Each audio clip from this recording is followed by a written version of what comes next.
I was fired exactly 27 hours before my $3.2 million performance bonus was set to vest. Not because I failed. Not because I slacked. But because the board thought they had outsmarted me with a clean exit clause they believed would sever my contract before payout liability kicked in. They thought they were clever. They thought they were safe. They thought they had cornered me. They didn't know they were triggering the one legal clause they should have never touched, the clause I wrote.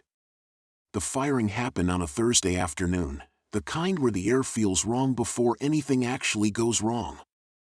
I had just finalized the Asia-Pacific acquisition models for a deal valued north of $18 billion, a deal I had practically dragged across the finish line myself, when I was suddenly invited into a quick chat with HR and two board members who wouldn't meet my eyes. They slid a termination agreement across the table like they were placing a corpse between us. No severance. No transition pay. Just a printed reminder of everything they thought I wasn't worth. I didn't argue. I didn't protest. I didn't even blink. I simply nodded like a man who already knew he held the winning hand. What they didn't remember, or perhaps never bothered to read, was that when the company restructured 4 years prior, I had been tasked with rewriting the executive compensation architecture to comply with new federal guidelines. In the process, I introduced a section I called a contingency alignment provision, or as I liked to call it privately, the trapdoor. The board saw a complicated paragraph about vesting triggers and accelerated distributions. They assumed it protected them. They never once considered it might protect me. The trapdoor clause was simple: if an executive with equity or performance-based compensation was terminated without detailed written cause, and if the termination occurred within 30 days of a major deal closure, then all pending bonuses and restricted awards would accelerate and become payable in full, immediately, at the highest valuation tier. Not only that, but the payout would be funded as a priority obligation, meaning the company was legally required to pay me before any distributions, dividends, or executive disbursements. Not a single one of those men in the HR room had the slightest idea what they had just activated. I left the building calm. Too calm. They must have read it as defeat. But it was the peace of someone who had spent years preparing for precisely this moment. By the next morning, the legal department was in a state of emergency. They had finally read the contract, the one they had signed without question. And by noon, the CFO was personally calling me, voice trembling, informing me that the company would dispute the clause and interpret it differently. I replied with a single sentence: "You can interpret anything you want, but courts enforce signatures, not opinions." The panic spread fast. Their problem wasn't just the money, though $3.2 million in accelerated payout was going to hurt. The real disaster was the timing. The company needed to show clean books to secure financing for a $6.4 billion strategic merger. But the accelerated payment to me appeared as a massive unexpected liability on their books, one they couldn't legally hide or defer. Investors got spooked. Regulators started asking questions. The buyer's finance team flagged the line item as a breach of pre-merger stability conditions. Within 72 hours, the entire merger froze. Within 10 days, it completely collapsed. The company's valuation tanked by nearly 40%. Their credit rating dropped to near junk status. Meanwhile, I received my $3.2 million paid in full, plus interest, plus legal fees. I didn't celebrate. But I did enjoy the silence, the stunned, horrified silence, when the board finally realized the truth. They didn't fire me to save money.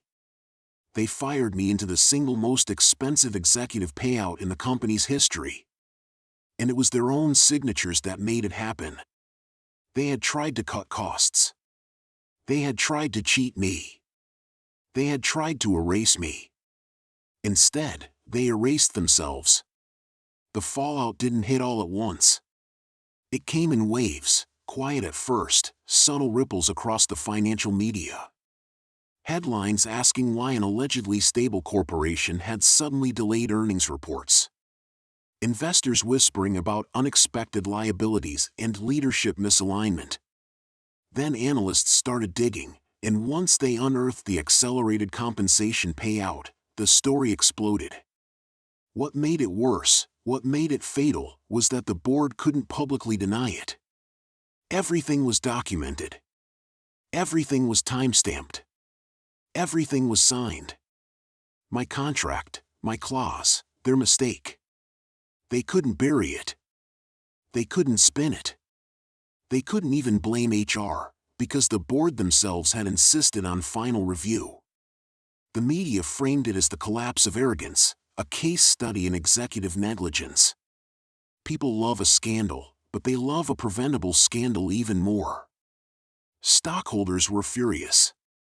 Lawsuits flew like shards from a shattered mirror.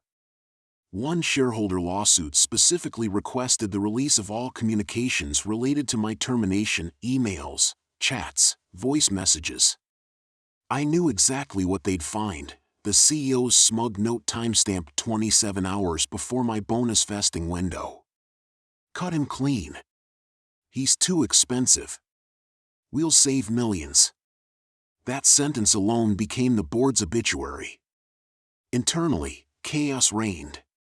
A dozen senior managers resigned within days, desperate to distance themselves from the imploding leadership. The CFO was the first to be pushed out, scapegoated for failing to anticipate structural obligations, a fancy way of saying he didn't read the contract. HR tried to wash their hands too, but screenshots of their signatures began circulating on financial forums before they could even issue a press statement. By week 2, the company's lenders triggered covenant reviews and demanded reassurances the firm couldn't provide. Vendors pulled out. Investors froze capital. The company's remaining executives held emergency meeting after emergency meeting, each more hysterical than the last. Eventually, someone leaked audio of one of those meetings, a cracked voice saying, "How did we not see this? How did we miss the clause?" I listened to it twice. Not out of spite. Out of confirmation.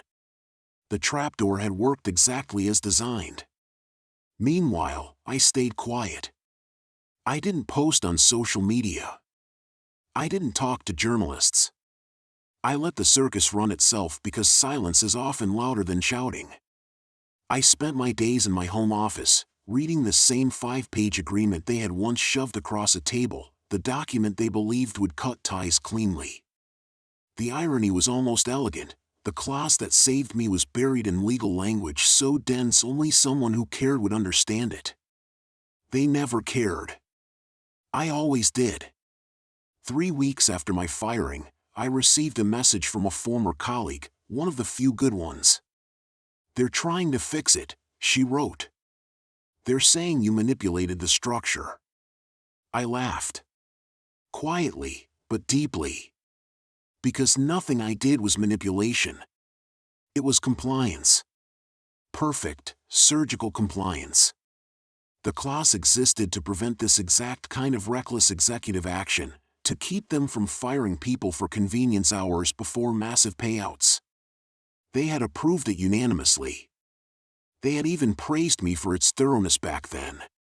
All I had done was let the structure behave exactly as written. When month's end arrived, the consequences finally reached their final form. The merger was officially dissolved. The potential buyer issued a blistering public statement citing structural instability and executive governance failures. The company's stock plummeted to a 10-year low. Credit agencies downgraded them again. And then, beautifully, inevitably, the CEO resigned. Not voluntarily. Not gracefully. He was forced out, stripped of his voting power, and escorted from his own building under the guise of leadership restructuring. The board followed him one by one like dominoes falling in slow motion. Their golden parachutes? Frozen. Pending investigation. And the company they tried to save pennies on? Left bleeding millions. I didn't celebrate, But I did allow myself one quiet moment, not of triumph, but of closure. A walk along the waterfront downtown where I had once imagined spending my bonus on something frivolous. But now, with $3.2 million legally and fully mine, I didn't feel the urge to buy anything.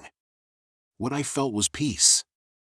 Not the violent rush of revenge, not the heat of anger finally extinguished, but the calm that comes from proving, beyond any question, that dignity is not optional currency.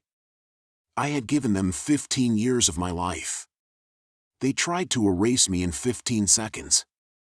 But all they did was write my revenge into their own history. A line item they could never hide. A clause they could never undo. A cost they would never forget.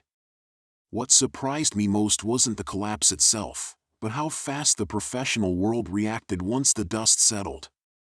Recruiters, executives, private equity contacts, and even a few government agencies began reaching out within days of the CEO's resignation. Apparently, when a single signature forces a multi-billion-dollar corporation to its knees, people take notice. They want to meet the person capable of that kind of leverage. They want to understand how it happened, or hire the mind behind it before their competitors do. Some messages were subtle. We'd love to discuss future opportunities. Others were blunt. We need someone who can prevent what you just did. One, from a major global firm, simply read, "Name your price." For the first time in years, I didn't feel like I was being evaluated. I felt like I was being courted. Meanwhile, my former company continued its slow, public unraveling. Internal emails leaked to the press, messages from executives scrambling to undo the mess they created. One thread showed the board debating whether to sue me. The conversation ended abruptly when their legal counsel, one of the few competent ones, replied with a brutal 3-sentence summary: "He followed the contract. You broke it. Any lawsuit will fail and create discovery that will further damage us." And with that, the idea died. They didn't even have the strength to threaten me. Ironically, the only thing they feared more than paying me was publicly proving how reckless they'd been. What truly ended them, though, wasn't the clause. It was the merger collapse. The buyer's withdrawal triggered a cascade of triggered agreements. Supply partnerships dissolved automatically. Insurance premiums skyrocketed. Their senior creditor demanded immediate repayment of a loan originally intended to be refinanced post-merger. When they couldn't produce the cash, the creditor seized assets, entire divisions, without hesitation. The company had always looked invincible from the outside. Turns out it was hollow, stupidly, blindly dependent on a single corporate event going right. The clause I activated wasn't the bullet. It was the pin on a grenade they'd been sitting on for years. As their world burned, mine expanded, even in ways I didn't expect. A former COO from a respected competitor invited me to dinner. He didn't flatter me or pretend he wasn't impressed. Instead, he studied me the same way he probably studied risk matrices. "You understand structures," he said. "More than most lawyers, honestly. I want you to build ours before someone tries to break us the way you broke them." It wasn't said with malice. It was said with respect. A rare thing in corporate life. But the most surreal moment came a month later, at an industry summit. I attended quietly, using a seat far from the stage. I didn't need attention. I wasn't there to celebrate anything. I just wanted to see what the world looked like without the company that had tried to cut me out like a piece of rusted metal. I didn't expect to become the conversation. Executives I'd never met approached me with cautious admiration. Some asked for advice. Some for autographs on printed newspaper clippings. One joked, "I wish you were on my board. We might sleep better." And then I heard it, quiet at first, then louder as words spread across the room. A new nickname, circulating in half-mocking, half-fearful tones: the Clause King. Ridiculous. But not inaccurate. My old company had collapsed by then. Their headquarters, once a glass monument to ego, was now partially vacant, the remaining employees scattered to whichever department hadn't been seized or sold. The CEO gave a single, humiliating interview months later, blaming internal miscommunication for the disaster. He didn't mention me. He couldn't. To name me would force him to admit that a man he fired in under a minute orchestrated his downfall without breaking a single rule. Powerfully, poetically, the truth stood without my voice. I didn't need revenge anymore. I didn't need validation. I didn't need to watch them fall. They wrote their own ending. I just signed where they told me to. Months later, on a quiet morning, I skimmed through my emails and paused at a message from the buyer who had walked away from the merger. It read, "We've been following your career. Would you consider advising us on future acquisitions? Someone with your foresight is invaluable." I closed the laptop and exhaled, the air feeling lighter than I'd expected. The world had shifted. And I had shifted with it. The corporation that fired me thought they were cutting costs. All they cut was their own timeline. My story wasn't about destruction, not really. It was about recognition, finally, irrevocably earned. The $3.2 million was nice. But the real victory? Knowing that their entire collapse could be traced to one signature, their signature, on a clause they never bothered to read. And I didn't have to lift a finger. Just a pen. As the months slipped by, the collapse of my former company became something of a case study, first in business schools, then in risk management forums, then in conferences where lawyers dissected the downfall like forensic surgeons. My name appeared in footnotes, in lectures, in PowerPoint slides titled "Why Contract Review Matters." It was surreal. I hadn't sought fame, and I certainly hadn't sought to become a cautionary tale that executives used to scare their subordinates into reading the fine print. Yet there I was, in textbooks, in webinars, in LinkedIn posts from consultants who suddenly acted like we'd been friends for 20 years. I didn't correct anyone. I didn't defend or deny. I simply let the narrative drift wherever the industry wanted it to go. And then, life added a twist. During a private Manda roundtable for executives with structural oversight expertise, their words, not mine, I found myself seated at a table with individuals from companies I used to compete with, and one person from a company that had once hated mine with visceral corporate passion. She was the chief legal officer for Titan Global Systems, a competitor so ruthless they kept their acquisition strategies classified like military intel. She introduced herself with a calm, analytical tone, her eyes carrying the glint of someone who had read my clause 5 times before the meeting even began. "I've been wanting to talk to you," she said. People rarely say that with good intentions. But her next sentence surprised me. "We're planning a hostile takeover." I blinked. She smiled. A small, dangerous smile. "We want you on the advisory team." It was an absurd suggestion. And yet, perfectly fitting. She slid a folder across the table. The cover bore the name of a corporation I knew far too well. My former employer's remains. Their last surviving assets were being auctioned, carved apart like a carcass on a table. But the takeover wasn't random. It was strategic. Titan wanted their patents, their long-term government contracts, and a handful of proprietary technologies that had somehow survived the implosion. My former company, limping and barely functional, had no leverage left.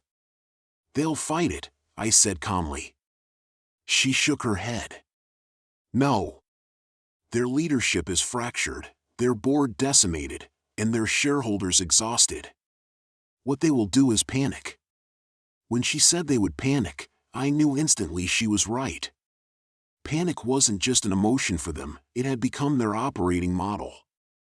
Their decisions weren't strategic anymore, they were reactive, desperate, stitched together with fear and whatever scraps of authority they still believed they possessed.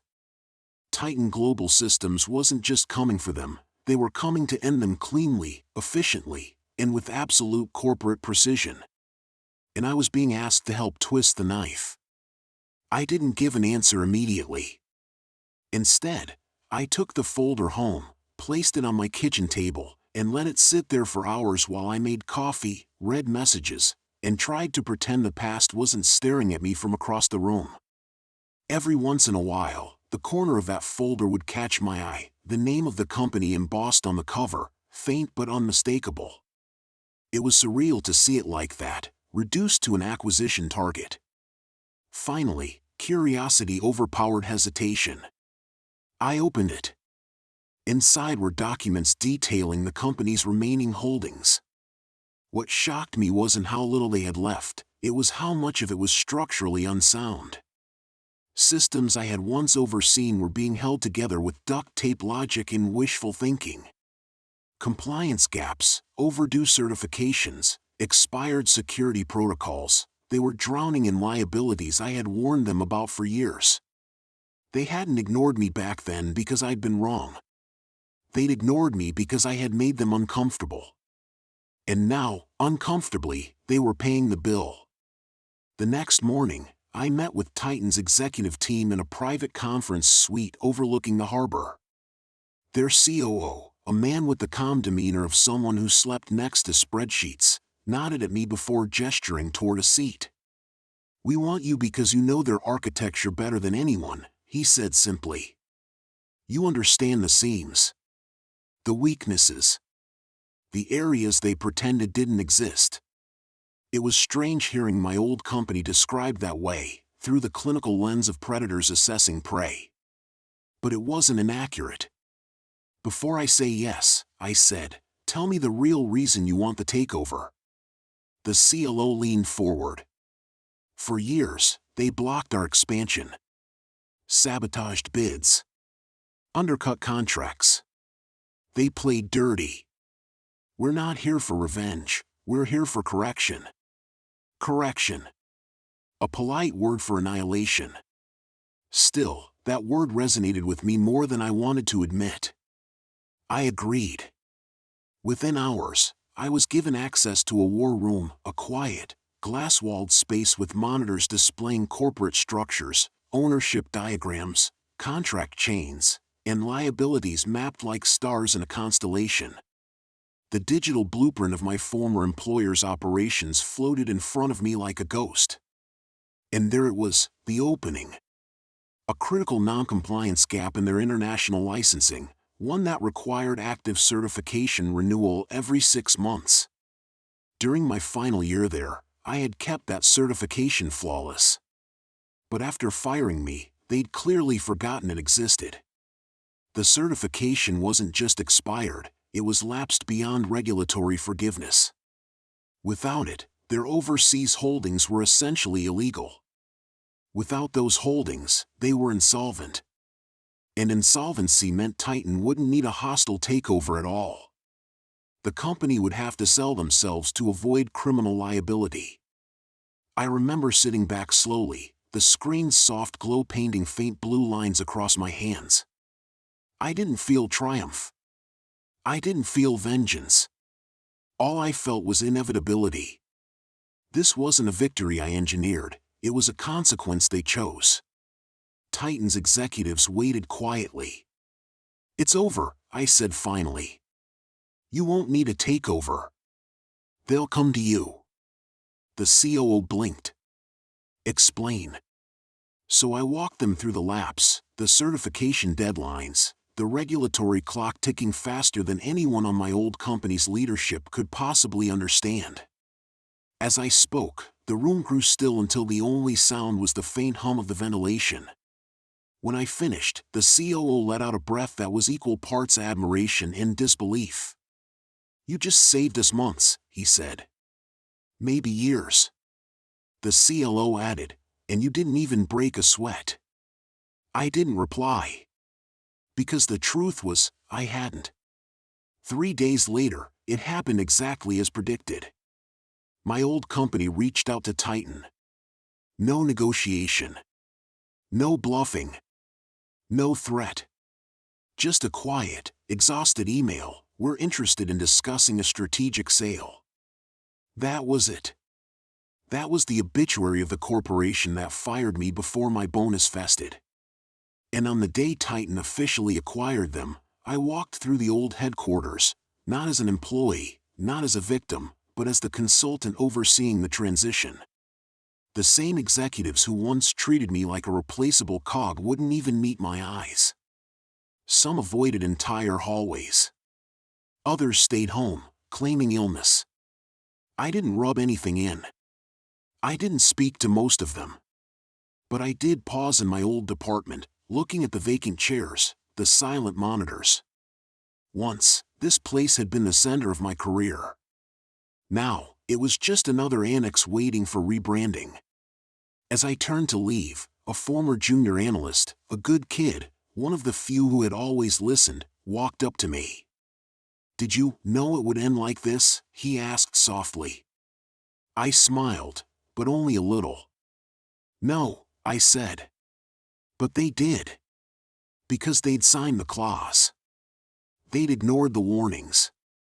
They'd built the trap and jumped into it willingly. All I ever did was let gravity work.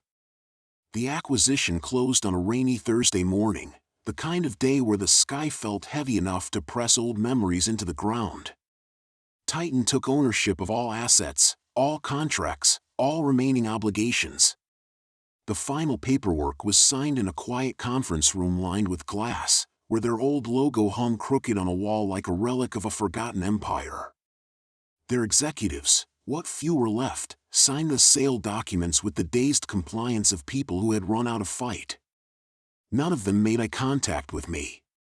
Not one. It didn't matter. Their silence was the apology they would never speak. After the signatures dried, everyone in the room stood except me. I stayed seated, watching them shuffle out, shoulders slumped, expressions hollow, no trace of the arrogance they once wore like armor. These were the same people who once dismissed me as legacy, old guard, not aligned with modern culture. The same people who cut me out with the emotional precision of a paper shredder. But now, they were paper. And the world had shredded them. When the last executive left, the Titan COO walked over, placed a folder on the table, and said, "This industry owes you a debt, whether they acknowledge it or not." He paused, studying me the way a strategist studies terrain. "What do you want next?" For a moment, I didn't answer. The question lingered, echoing louder than it should have. Because for the first time in years, I had no obligations, no deadlines, no weight on my back. The world felt open. Not because I won anything, but because I had finally stepped out of a place that never deserved me. "I'll think about it," I said. And for once, that was enough. Over the following weeks, the world adjusted around the collapse. Articles appeared dissecting the downfall, analysts debated the timeline, and former employees scrambled into new roles as Titan absorbed what remained worth keeping. My inbox filled with offers, partnerships, consulting invitations, from companies that wanted my mind, not just my labor. It was flattering, but I wasn't in a hurry. I'd spent too much time running. Now, I wanted stillness. One afternoon, I returned to the waterfront where I'd first read the email firing me. The benches were the same. The wind carried the same salt and distant hum of cargo ships. But I wasn't the same. That moment, once so sharp it pierced bone, felt distant now, blurred by everything that followed. I realized something then: revenge hadn't given me peace. Understanding had. They weren't villains. They were incompetent. And incompetence is the most reliable form of self-destruction. My claws hadn't ruined them. Their choices had. All I did was let gravity finish the story. As the sun began to dip behind the skyline, I finally knew what I wanted. Not another job. Not another empire. Something simpler, quieter, built on my terms rather than anyone else's. So I stood, slipped my hands into my coat pockets, and walked away from the waterfront, away from the ghost of a life that no longer fit. By the time the first streetlights flickered on, I felt lighter than I ever had. They fired me thinking they'd erased a problem. But what they erased was themselves. Their downfall wasn't my revenge. It was their legacy. My legacy was walking forward, free, unburdened, and finally in control of my own story. And this time, no one would ever sign that away.